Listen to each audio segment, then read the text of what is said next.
I took a practice swing every time with my eyes closed, and then I'd step up and my eyes were open, but I just tried to recreate that feeling of the swing. And I hit 18 greens that day. And even right here, when you're swinging right now, how much tension is there in your hands and stuff? Like, there's none, because you're not hitting anything, right? Tension is the #1 killer of golf swings. First tee at a tournament, tension, right? Nerves. First tee playing, and there's 10 people behind you, tension. Playing 8 good holes, knowing you're about to set your personal best, thinking about it, tension creeps in. We've all done these things, right? Simplifying it, swinging around your body, eyes closed. I'm trying to give you tools to take the tension out. Here's Sports Director Garrett Dearborn with Channel 2 Sports. Well, you know what? More than half of Nevada's 15 wins this season have been capped off by the pitching of closer Adam Witt. The Carson High product isn't just leading the Mountain West Conference in saves, he's currently tied for tops in the country. Game is getting into the late innings, so what time is it? Adam Witt time. Witt records 4 strikeouts and shuts the door on Bourne, ending the Bravo season.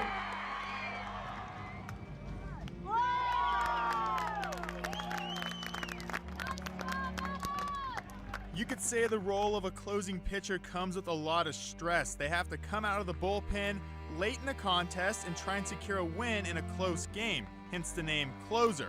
And thankfully for the Wolfpack, their closer, Adam Witt, has done just that 8 times this year, and he says it's all about keeping it simple.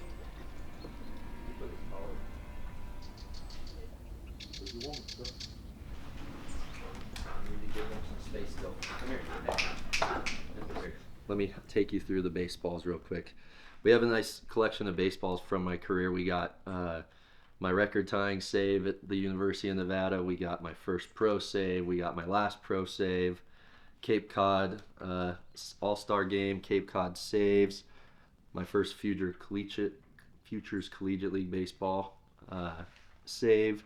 Basically anything that had a little bit of significance. I even have one from when we came and played the University of Utah when I was playing for Nevada, just because Sarah was here, my parents were here, we traveled, and they were able to kind of visit some family and stuff too. So basically anything that had a little bit of significance, from pro to even, I have like a little T-ball in here too from when I was playing a little kid, just something from my dad's garage too. So it's kind of cool to have it on display and have so many things that we can kind of look back at and just always have out for display. Watching Adam play sports has been a thrill, an anxiety. Oh, that was terrible! Wow! I think that by adding sports to kids' lives keeps them busy enough to where they don't have any other thoughts or processes. You know, you don't want your kid to be bad, so if they're playing baseball, you can kind of control that a little bit, right? It's a lot better than just sitting around the house playing Xbox.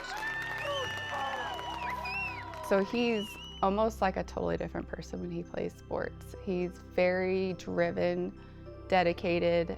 He always has that end goal in mind, and he just kind of shifts into a different gear. With sports, one of the things that drew me into it, that little bit of a challenge, you know, where, like I said, it's not easy to throw and catch a ball, it's not easy to hit a ball, it's not easy to hit a golf ball straight. So whatever that little kind of athletic challenge is of maneuvering your body and learning how to repeat it the most frequent that you can, I think that's what's always kind of intrigued me about every sport. We weren't surprised at all when Adam picked up golf. With his dad always having golfed, it seemed like a natural thing to turn to. The only reason Adam didn't play golf earlier is because he was playing baseball. High school sports here, baseball and golf are the same season, so you can't play both. I coached my younger boy for 3 years at Carson High. You know, Adam realistically could go out and compete with our number 1 player on that high school team, but he didn't play. He just had that ability. You know, he's one of those guys that if you give him something to do, he's going to be good at it. It's weird. He was in love with baseball. He excelled in baseball. When Adam decided to pursue baseball professionally, I was scared to death. Yeah, I was a little scared too. The day of the draft, I was sitting back in Cape Cod because I was playing to stay ready in case I get drafted. And me and my dad woke up in the morning and, I had the Rays call me and tell me they were going to draft me in the 6th round. And then the 6th round came and gone and I didn't get drafted. And then the Diamondbacks called and they were like, yeah, we're going to take you in the 10th round. And they drafted my teammate in the 10th round instead, so I was kind of getting a little discouraged. And then all of a sudden, around the 14th round, I think it was, the Astros guy called me. I didn't have his number saved, so I didn't know who was calling me. And he said, you want to get drafted right now? And I was like, yeah, I've been waiting, man. Of course I do. I'm not going to say no. Hung up. And about 2 minutes later, the Astros pick came up on TV and boom, there's my name, Adam Witt, drafted from University of Nevada. So You never want to see your child fail at anything. Even if it's a 20-year-old child, you don't want to see that. I have a lot of gray hairs for it.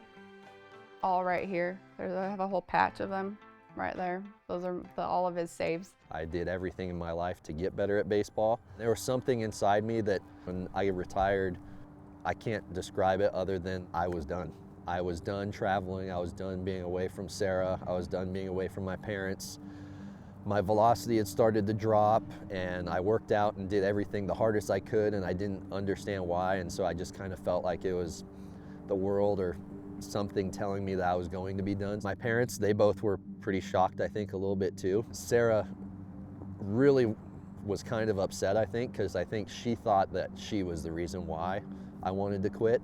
And so she constantly, for the first month, made sure that it was not her. Like, she said she would break up with me if she ever found out that I quit because of her. And it wasn't because of her. We were sitting there and he was like, let's go on a walk. I was like, oh, okay. I love walks. I will go on a walk anywhere, anytime. So we start our walk around our neighborhood. We lived in Sugar House and we're just walking and he's looking around, just admiring the trees, admiring the sunset. He said something very if that was my last sunset, it would be so beautiful. I just remember sitting there I wonder what's going on. I knew he was sick and I was taking an oncology elective in school for pharmacy. And I had kind of just had a feeling for a few months that something was going on, but I was really just pushing in my brain maybe he's just got mono, he can't kick a cold and he's not working out twice a day, every day, and not eating as well. So he's losing some weight. We could only make it halfway around the block and he was really tired and really winded and was coughing. And I just felt so odd inside. I remember just feeling kind of almost like that walk prepared me for something bigger that I wasn't quite ready to experience. And it was nice to have that moment to kind of sit there and be like, okay, if it was his last sunset, we had a nice walk and we talked about nothing. And He had called me and told me he was teaching tennis and that the ball was strobing as it was coming back to him.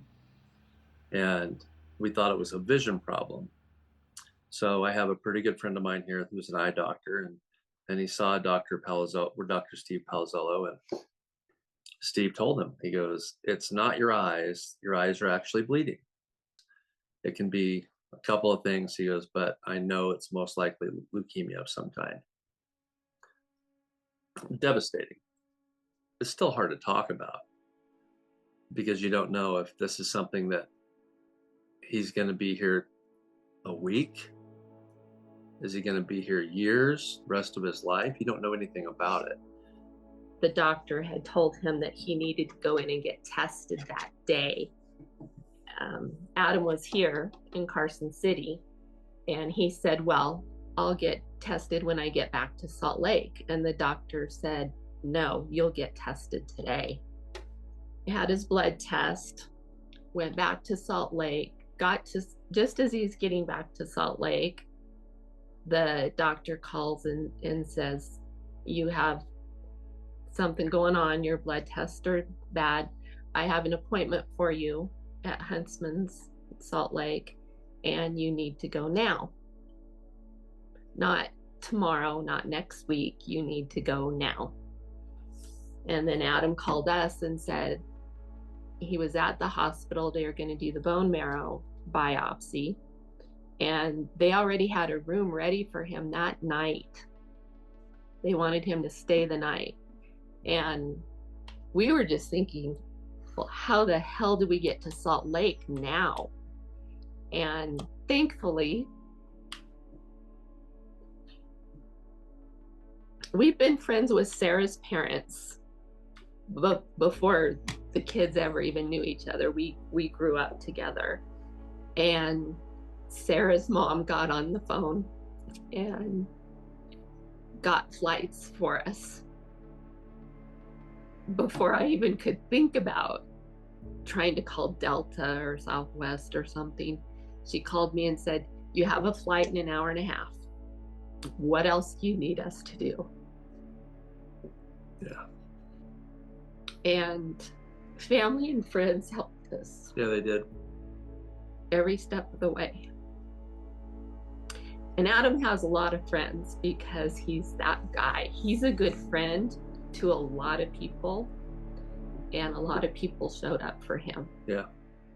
Yeah, so I got diagnosed with chronic myeloid leukemia. Based on my health and how well I kept up my body, my oncologists think that I had it for a year and a half or 2 years and was fighting it off naturally really well until April, when it basically just came to a head, and it was like life or death, you know, from week to week basically. If I waited another week to go in and start chemo, who knows what could have happened from there, just because I had gotten so bad so quickly. So it was kind of a shock, obviously. You know, nobody is ever ready to go do a blood test for a physical and then get a call that same day that you have to go to Huntsman that day and start chemotherapy that night. And so that walk around the block, like still even now, like it's something she enjoys doing. She's always liked it. I never did.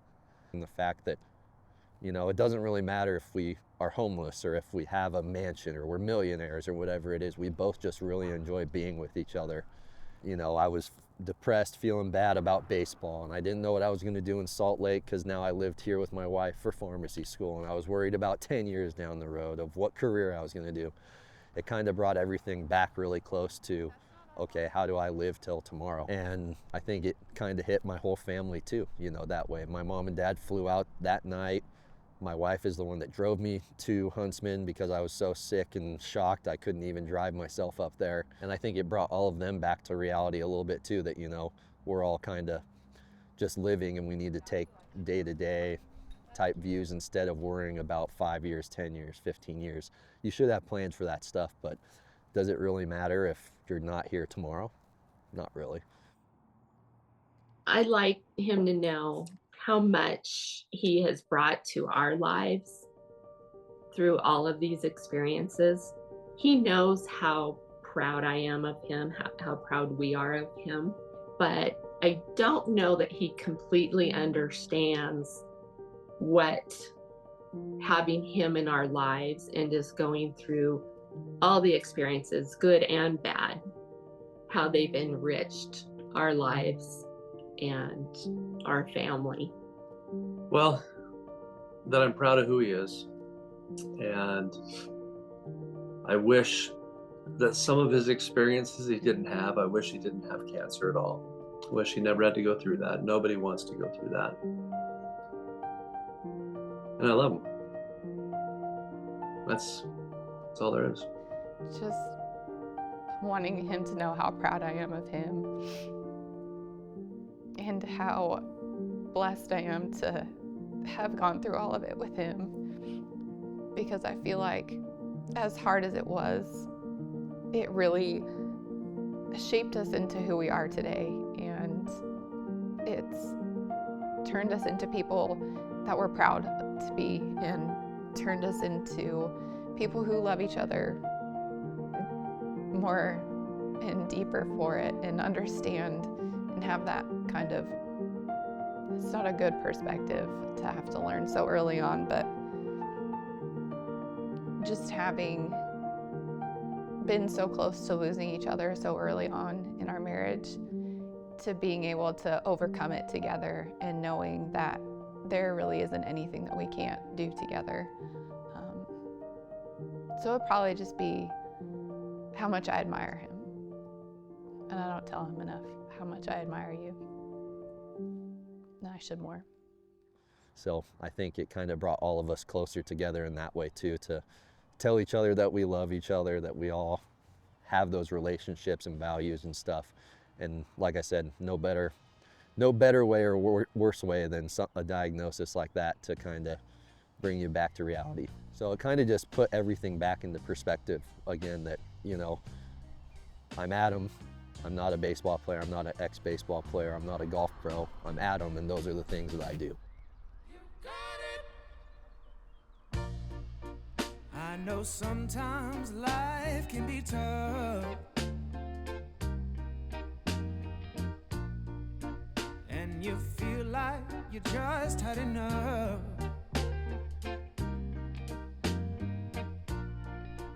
When you're thinking everything is gone wrong, just remember that I'm here to cheer you